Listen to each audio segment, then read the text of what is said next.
Photoshop is absolutely loaded with tools, but there is a couple tools specifically that really help you take your Photoshop skill level over the top. Hey everybody, my name is Austin James Jackson. I'm a landscape photographer based here in Southern Utah, and in today's video, we are talking about one of my absolute favorite tools to use in Photoshop to make selections of anything in your image, from the brights to the ultra saturated parts of your image, whatever it is. This is going to help you to make a selection of literally anything in your photo, and then you can apply any adjustment you want to make pretty much anything happen that you want in your photo. It's such a powerful tool. I'm really excited to show you guys how it works. Let's go ahead and jump right into Photoshop. So the tool that I'm going to be showing you guys how to use today is actually the color range tool here in Photoshop. It's going to allow us to make some really clean selections to do a variety of different things to our image. So the color range tool lies up here under select and color range, and I'm going to try and explain it in the simplest way as possible. So once you have the color range box open here, you've got a few different options that you can customize to start with. So first of all, you can choose sampled colors, you can choose one of these colors, or you can choose highlights, midtones, and shadows. So the first thing you have to decide when you're opening this is what are you making the selection for? So I'll show you my photo again to help you kind of decide. So let's say that I want to make a selection of the oranges in my photo. So I'm going to make a color-based selection, whereas the bottom options where you saw the highlights, midtones, and shadows, that would be making a selection based on the brightness values of the image. So the highlights would be like over here where the sunlight's hitting, the shadows would be like down here. But if I want to select the oranges, I can go back to select color range, and I can go down and I could either hit reds to bring it up, or better yet, what I prefer to do, rather than using any of these colors, usually I avoid them, is I just hit sampled colors. So with sampled colors, what I can do now is click on the image where my oranges were. You can also do selection preview. So a lot of people like no selection preview, and then they'll just have the preview be this little box right here. If you're gonna do that, it's a little small, and unfortunately you can't make this box any bigger, which is really annoying. But a lot of people will run it just like this. So no selection preview, and then have selection checked right here. And then what you can do is click on the image. So we've got sampled colors. So if we click right here, you'll notice how it selects. I'll bring this back up so it's a little bit larger on the screen. It's selecting all the places with similar colors. Now, as I drop this fuzziness, it is becoming more restrictive, meaning it's only selecting things that are even closer. Whereas if I open the fuzziness up, it's selecting more things in the image and things that are further away from that main color. So ultimately, you have to decide what you want the selection to do and why you're making the selection. So usually, like I said, we want to select the oranges. Maybe I'd go with right around there. Now I would hit OK. So now this is going to apply as a selection. You can see we've got the marching ants. So where this is really powerful is now I can apply literally any kind of adjustment layer here, or pretty much any kind of layer in general. So what I want to do with this is I'm just going to drop a simple curves layer. You can see now it's going to apply as the layer mask. Now on a layer mask, remember, white reveals and black conceals. White reveals and black conceals. So anything that's black, we won't be able to see on this particular layer. Anything that's white, we will be able to see. Now I can go through and I can adjust just those oranges, just like that. You can see how cool this tool is. So these spots where the sunlight's hitting, I could like bring that up a little bit.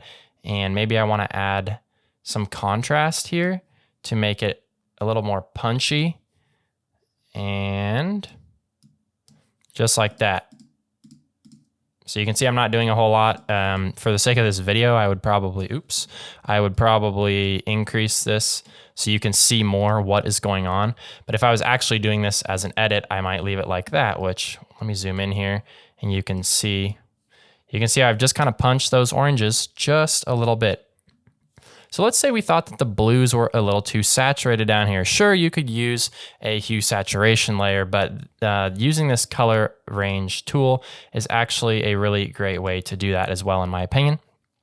So you could do sampled colors yet again, and you can see we have to go back and forth between selecting the tree or the snow.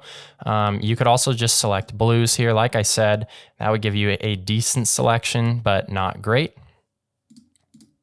So now maybe looking at this photo, I decided that I wanted the shadows to be a little bit darker. So let's make a selection of the shadows. Now, for those of you watching that use luminosity masks, this is pretty much the same as using a luminosity mask, just minus the $30 to $60 panel that you purchase. So you can do this for free because this comes inherently in Photoshop. So I'm gonna go to shadows here.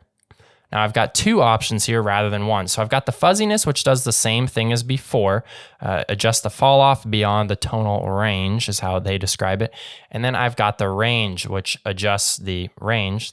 So the shadows range is how it describes it. Simple as that. So we can adjust this. Now it's really difficult to balance these two and to figure out which should be which. And there's not really like a general cardinal rule or rule of thumb that you should be using. How I usually like to do it is leave the range in the middle, and on this photo, since we've got so many shadows, we might have to reduce the range. For the sake of your selection, I usually like to have the fuzziness a little bit higher because it just makes the selection a little bit softer. You can see if I do something like this, I've got all these really hard edges, it's not gonna look good. So I usually like to leave the fuzziness above 50%, adjust the range from there. I think I'm gonna go with something like that. We'll go 50 and 75.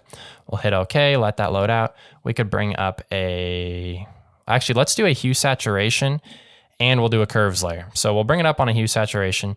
I just want to desaturate the shadows, just like that. I felt like the shadows were a little too blue. And you can see it does a really nice job of just bringing the saturation out of those shadows. A lot of people oversaturate their shadows. This is just one way that you can simply get rid of it. Now we can also add this to a curves layer if you wanted to command click, select that, add this to a curves layer, and we'll just darken this one up just like that.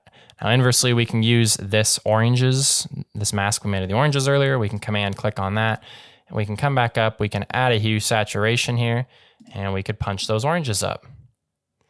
So you can see just in these 4 layers, we have made quite the difference in our image. And this tool can be used with literally almost any layer. You can apply other things. Things that I might use often would be like color balance. Maybe I would use exposure. And then I might do this with something like a Gaussian blur for an Orton effect. There's just so many different options, but that is the gist of how you use the color range tool. It's really simple and easy to use. I highly recommend you guys go and play around with it because it is a great tool to really help elevate your landscape and nature photography. As always, guys, I want to thank you so much for checking out this week's video. If you have any questions, or there's any way I can help you further, please let me know down below in the comments. And as always, if this video was helpful for you, make sure to like and subscribe. It helps me to continue to grow my channel. I want to thank you guys so much for checking out this week's video, and we will see you guys next time. Bye-bye.